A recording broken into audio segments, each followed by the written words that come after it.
quick bit of review. Sorry to insult you on this one. You probably all know this, but sine is the opposite over hypotenuse. Cosine is the adjacent over hypotenuse.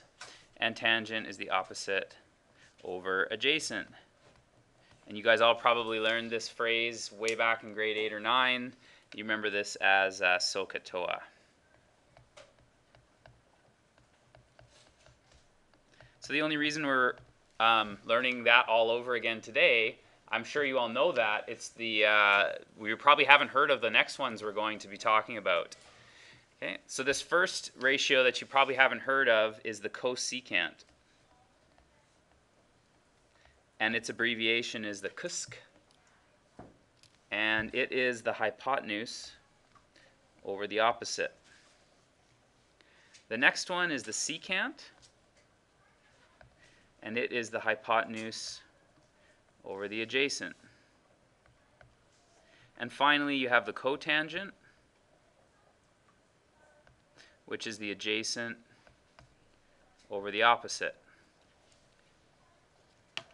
Anybody make the connection then? How did you get these three new ratios? We flip them all. Yeah, we flip them all. So for example, cosecant is connected to sine because the cosecant is the hypotenuse over opposite, where sine is the opposite over hypotenuse. So each one of these is connected just by flipping the fraction, by taking its reciprocal. So another way you may encounter these is cosecant is the same thing as the reciprocal, 1 over sine. Secant is 1 over cos, and cotangent is 1 over tangent. Those are provided on a formula sheet. I don't know of any students who ever need to go back and memorize that. It's like you don't need SOHCAHTOA on your formula sheet. You're going to remember it, right? So to help you remember it, you know SOHCAHTOA in grade 12 now. You get Cho Sha Cow. That's the new one that you have. Is you have Cho Sha Cow. Okay. Cotangent is the hypotenuse over the opposite, secant is the hypotenuse over the adjacent, and cotangent is the adjacent over opposite. Okay? It's even more ridiculous than SOHCAHTOA, so that way hopefully it helps you remember it while you get used to it. So if you forget which one's connected to which, you just remember Cho Sha Cow. Good. Okay.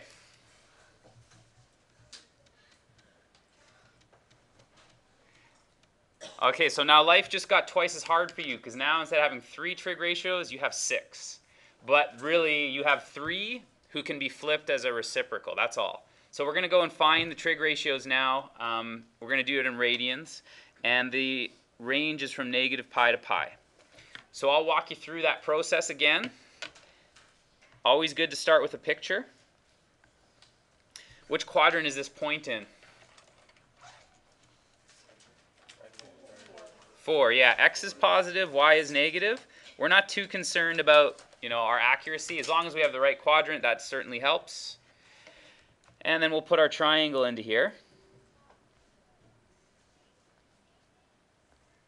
And I'm going to label my triangle.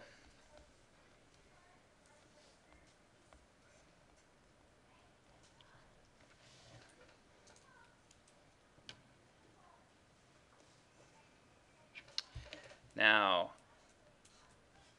1/3 squared plus 2 root 2 over 3 squared. That's 1 out of 9 plus 8 out of 9. So this length, square root of 1 is still 1. This point is still on the unit circle. You probably just never heard of it before. So we can still find some exact values here.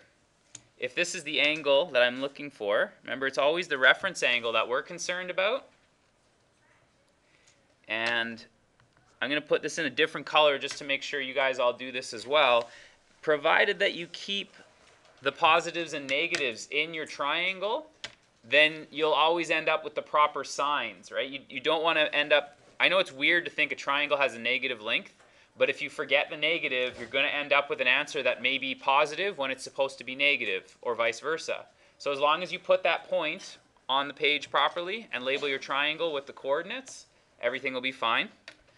The sine of that angle is going to be the opposite over the hypotenuse. So it's just going to be 2 root 2 over 3, because it would be divided by 1. The cosine of that angle would be the adjacent over the hypotenuse, so 1/3 divided by 1. And the tangent's a little messier, so I'll save some room over here. It's going to be the opposite. Sorry, there should have been a negative there. After I just went and harped on that to you, there should have been a negative on sine. Negative 2 root 2 over 3 divided by 1/3. Does anybody know the trick to simplifying those ugly fractions?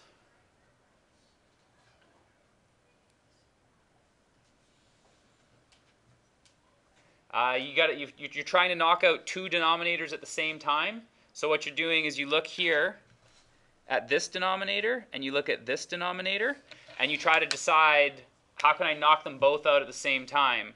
So if they're both 3's, multiplying by 3 would get rid of all those problems.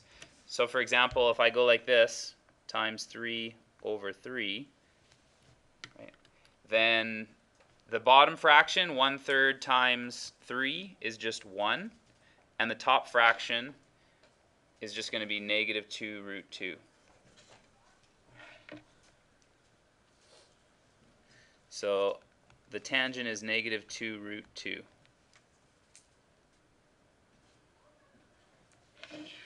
So our new ratios, 9 o'clock, you're all on now, right? Everyone woke up as soon as it turned 9? Not really, right? The new ratios, this is the easy part. We've done all the hard work. So can somebody give me one of the new ratios? Anyone you like.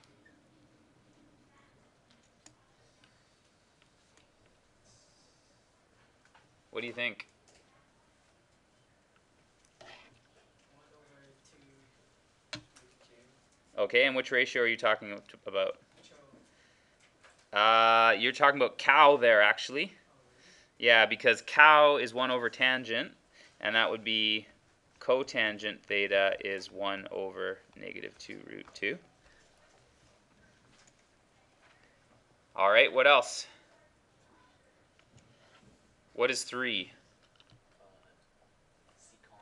Secant, that's right. So secant of theta is the reciprocal for this. So 1 over 3 becomes 3. Are you getting the hang of this one now? What's the cosecant? Our last one.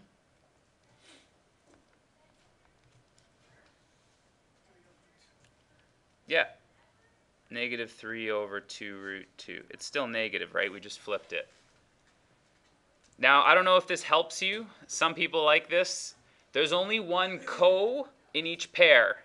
So for example, if I go back up, whoops, yeah, that's down. Let's go back up.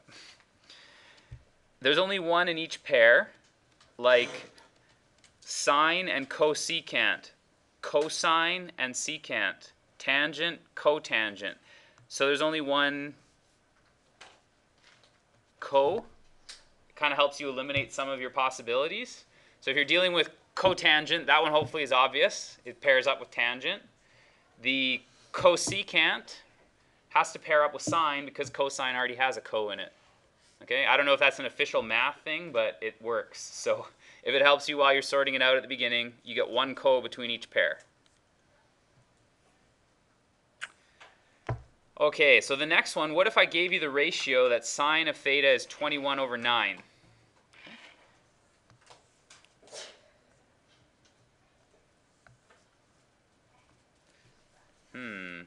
What do we know about sine?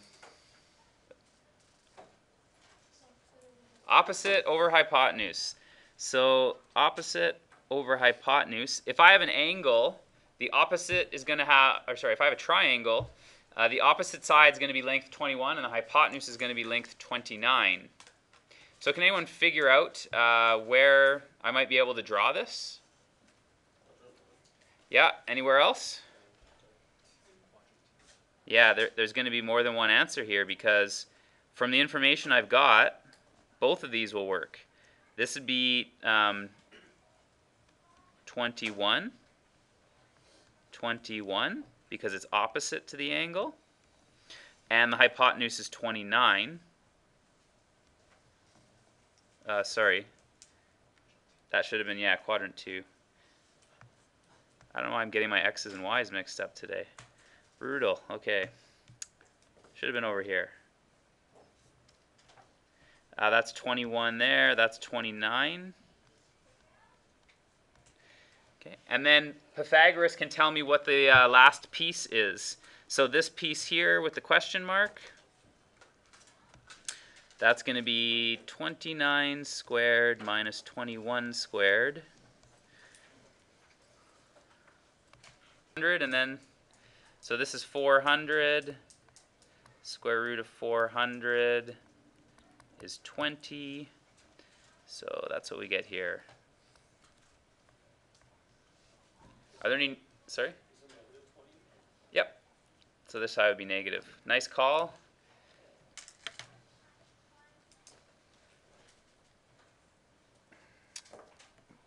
Okay, I can also then tell you what points these are, right? I know that this is the point negative 20, positive 21, and this would be the point 20, 21. Anybody nerdy enough like me to know what 20 was special about 20, 21, and 29? Really? No one else is that? Am I embarrassing myself now? That is a Pythagorean triple. That's your homework, to Google what a Pythagorean triple is. Okay, so now that I know those points and I've got the triangle labeled, basically once the triangle's labeled, you can find any ratio you want. So for example, cosine of theta will be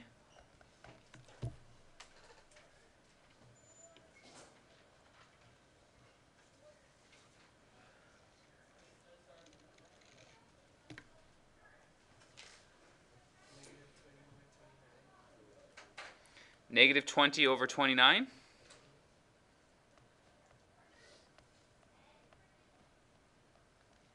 And it could also be 20 over 29 in the other triangle.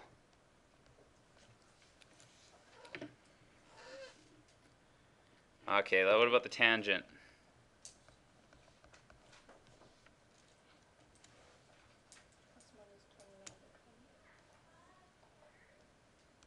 I like that. Let's abbreviate it. Plus and minus 21 over 20. Plus or minus 21 over 20. Okay, and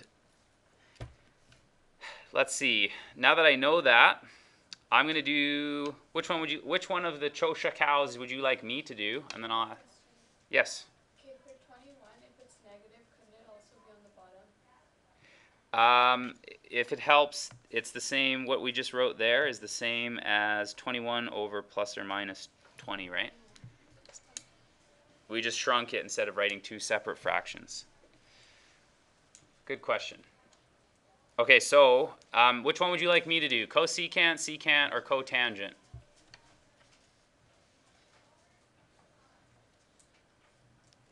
All right, then I'll pick.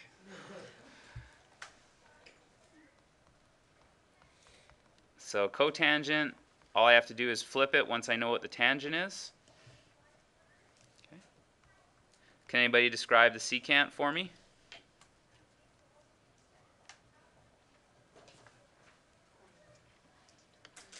Yeah, 29 over 20, and it's plus and minus.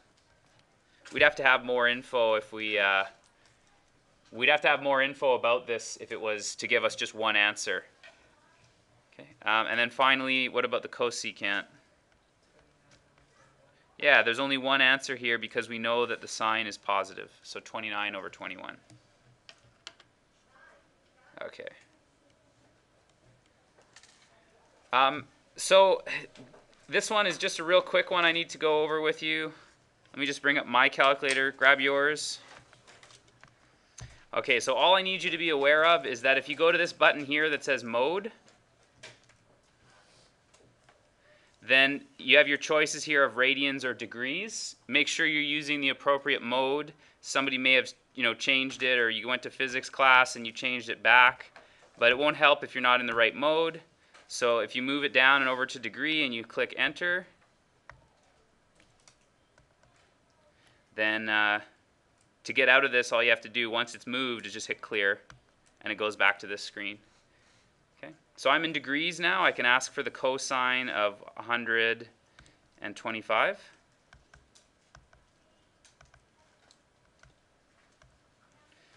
Okay, so it's approximately negative 0.574.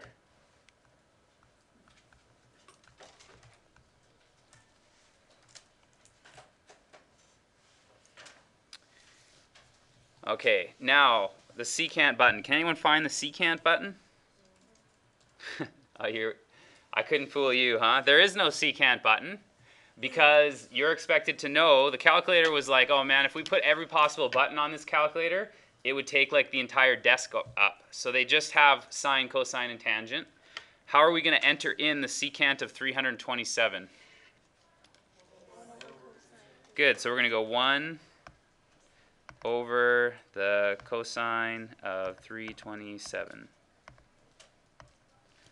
Okay, 1.192. Okay, what's different about the next angle? It's radians, yeah. So what we got to do first is take our calculator back and put up the radian mode.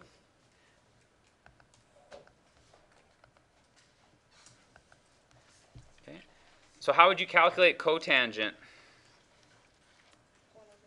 Yeah, the easiest way is if you want, you could do this as like cosine over sine. But anyways, the easiest way is to go 1 over the tangent of 9 pi over 7. Now pi is that little one up there, so you're going to go second pi over 7.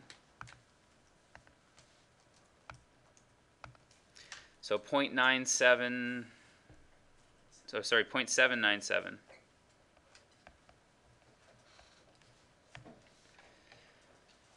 Okay, how about the cosecant of 17.2? Which one's that connected to if you have to approximate it? Sine, yeah, the partner is sine, so it's going to be 1 over the sine, and this one's just 17. How do I know it's not 17.2 degrees? It doesn't have a degree, yeah. If it doesn't say degrees, we're doing radians. So this we'll just call -1.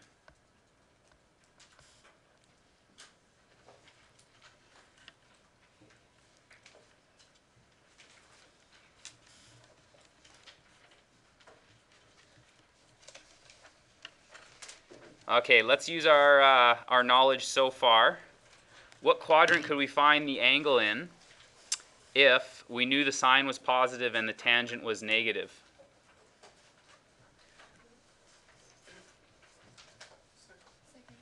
Wow. How did you know that? You've done that one, okay. So for us, how could we piece this together if you haven't heard of this before? How does sine connect to the quadrants for angles in standard position?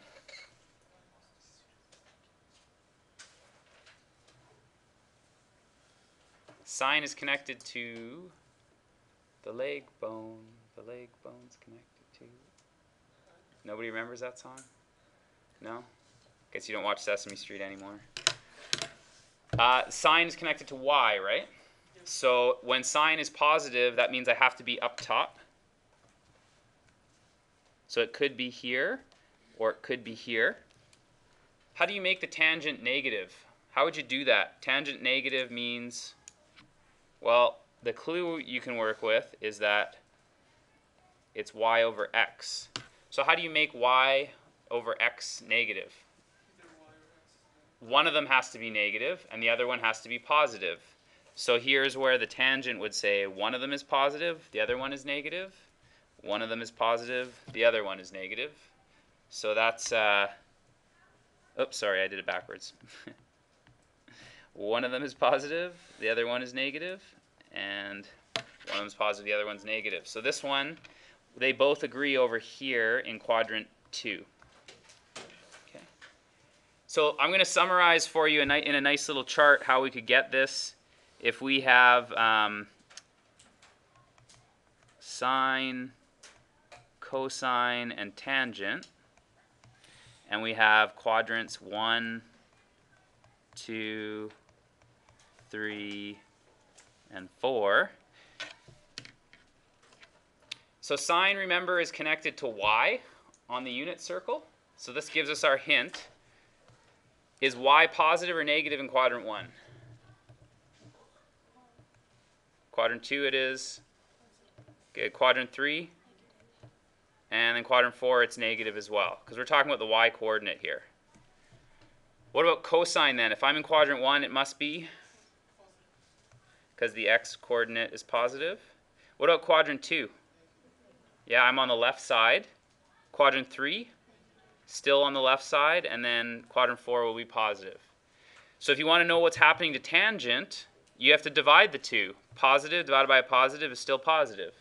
Positive divided by a negative is negative. Negative divided by negative is positive. Negative divided by positive is negative. Okay. So this is how you can reconstruct it in the table using what we learned about the unit circle. Most of you probably shortcutted this somewhere. I heard a few of you saying it. If we look in quadrant 1, here's quadrant 1. All of them are positive. Okay. But when I go to quadrant 2, only the sine is positive. And when I go to quadrant 3, only the tangent is positive.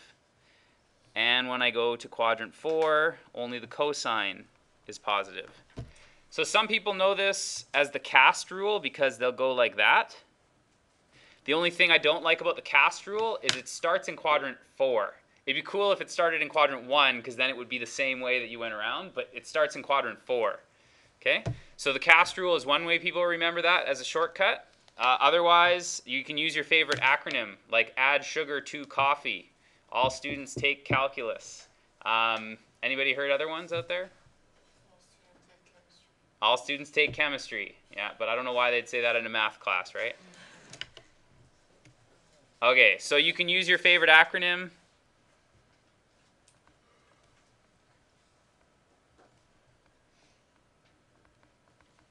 However you want to remember that. That is much faster than needing to reconstruct it every time. So let's try it now using the cast rule. Cosine has to be negative. So that means I'm thinking about where x is negative. I'm thinking about these two quadrants here where cosine is negative. So it could be these ones. Cosecant. Which one's cosecant connected to again?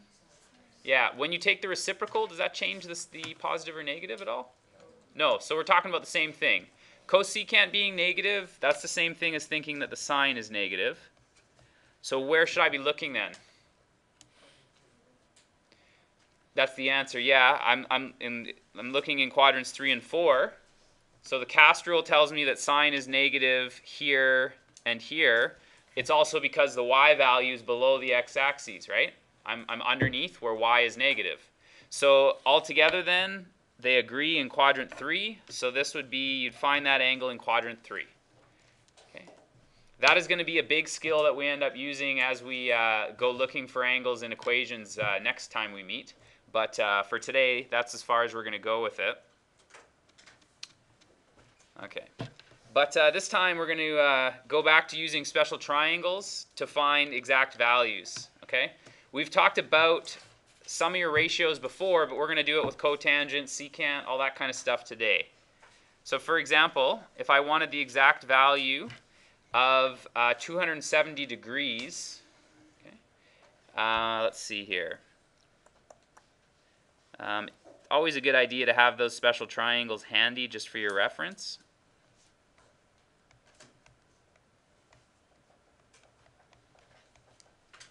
One thing that I usually tell students is a handy thing.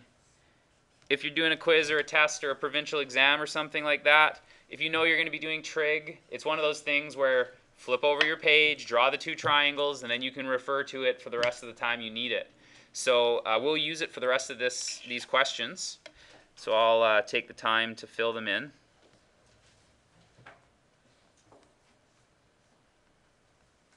And I'll put my radians beside them in case I'm looking for radians.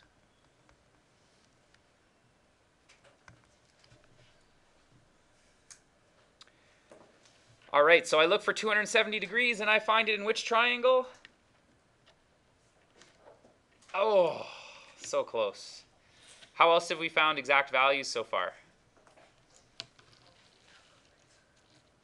Calculator. Well, the problem is calculator's not always exact. It could round. The calculator does a lot of magic behind the scenes that you don't know about. Gives funny little errors every once in a while. How else have we used is 2 words? Reference angle is important? Unit circle, yeah. Okay, so unit circle is what we're going to have to rely on. So for us, the most important parts of the unit circle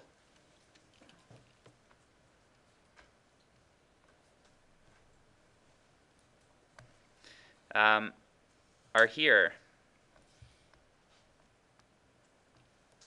Okay, so if this is pi over 2 or 90 degrees, and this is pi, this is 3 pi over 2, and this is 0. I know the points are x equals 0, y equals 1, y equals 0, x equals negative 1.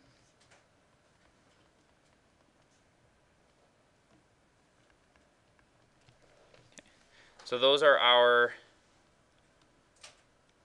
exact values on the unit circle. So 270 degrees, where do I find 270 degrees?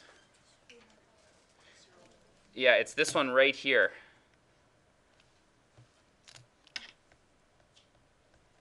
What do I know about it then? What does it mean that 0 and negative 1 are on the unit circle? How's that important to me? That's the x and y coordinates, right? But what does it connect to? That's, yeah, the tangent would be y over x, but I just want to know, like, what is 0? How does that relate to trig? What is that value? That's the cosine of 270 degrees. And negative 1 is the sine. That's right, the sine of 270 degrees. So at cotangent, I'm thinking about 1 over the tangent. And tangent is, how does it connect to the unit circle again? Y over x. So this is going to be x over y, the reciprocal. It's flipped. All right, so x over y, that's going to be 0 over negative 1, which is just 0.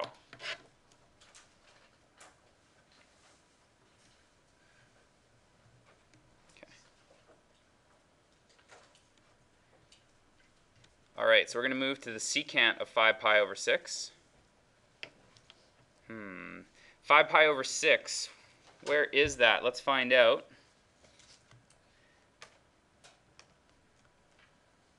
Which quadrant will I find 5 pi over 6? Second quadrant. Good. And its reference angle will be 5 pi over 6, or 30 degrees is correct for those of you doing it, but this is in radians, so we're going to stay in radians when we measure. So if pi over 6 is the reference, that's the most important thing I need to know about, because pi over 6 tells me which triangle am I going to use. The second one, yeah, right here. Okay.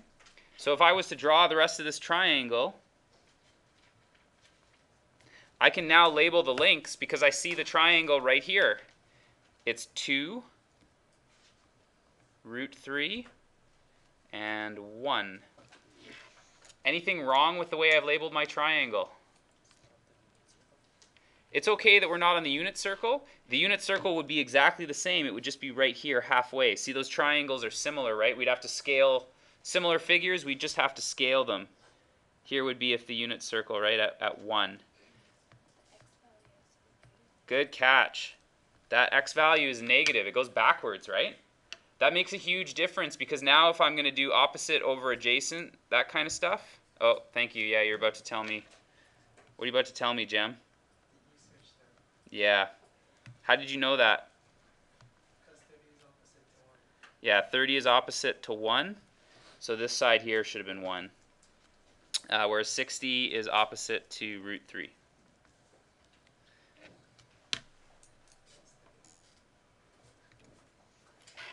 And we just said it's negative.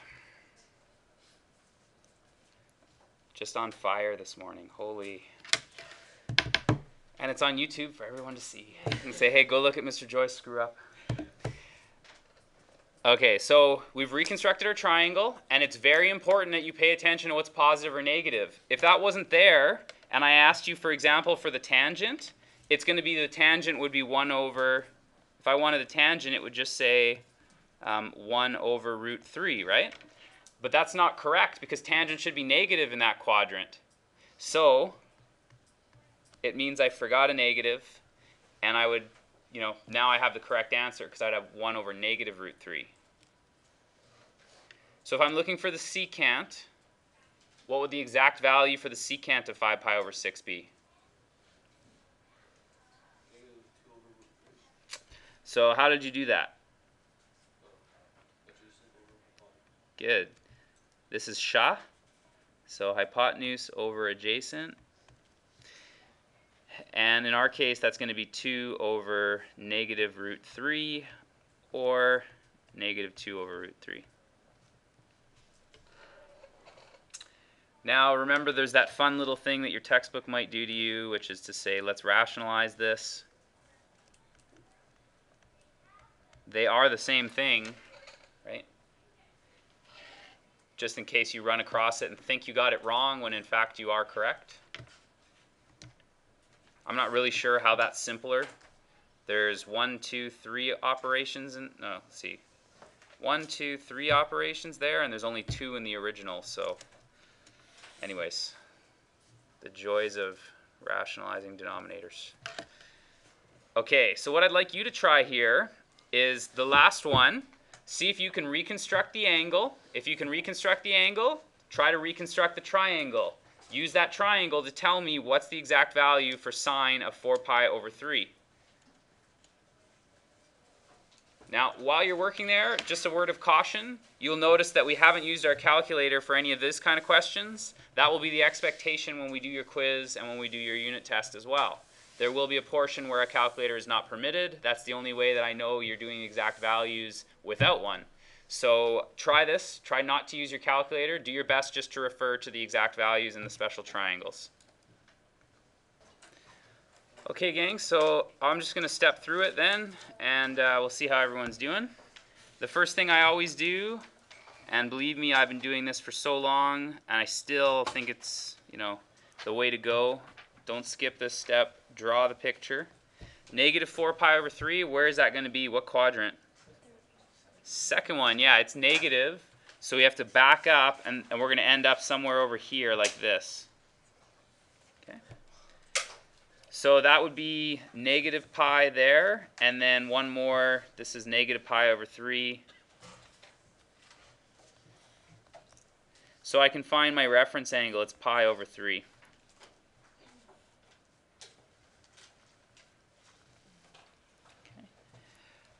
So knowing that my reference angle is pi over 3, which special triangle am I going to refer to? Yeah, the second one here or the bottom one. Okay. So we're going to refer to this one again. And hopefully this time I'm a little more careful about the way I reconstruct it.